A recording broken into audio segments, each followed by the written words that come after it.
নমস্কার বন্ধুরা, আশা করি আপনারা সবাই ভালো আছেন। আজকে আমি আপনাদের বানিয়ে দেখাবো চিংড়ি মাছ দিয়ে কচু শাক। দেখুন এখানে কচু শাক আছে। কচু শাকগুলো আমি কেটে ধুয়ে নিয়েছি। চিংড়ি মাছগুলো আমি কেটে ধুয়ে নিয়েছি। একটু জল বসিয়েছি, একটু লবণ দিয়ে দিলাম। এবার কচু শাকগুলো আমি দিয়ে ভাপ দিয়ে নেব।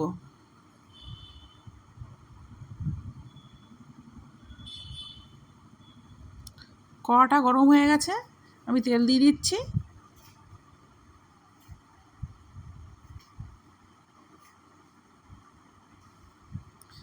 তেলটা আমার গরম হয়ে গেছে, এবার আমি ফোড়নে রসুনটা দিয়ে দিলাম।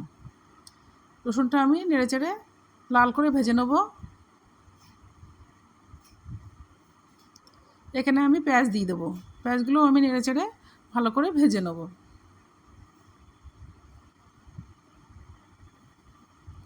এখানে আমি কয়েকটা কাঁচা লঙ্কা দিয়ে দিলাম।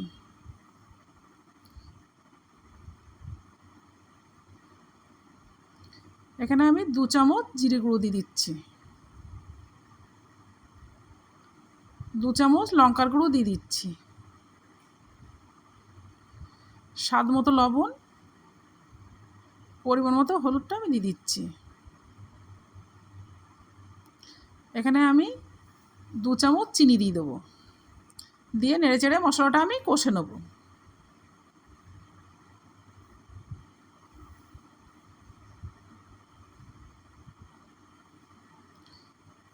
মশলাটা আমার কষা হয়ে গেছে, এখানে আমি কচু শাকটা দিয়ে দিচ্ছি।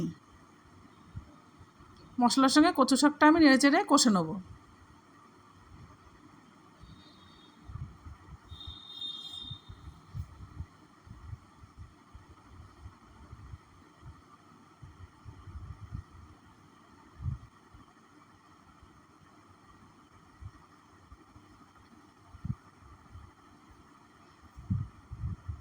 আগে থেকে ভেজে রাখা চিংড়ি মাছগুলো আমি দিয়ে দিচ্ছি।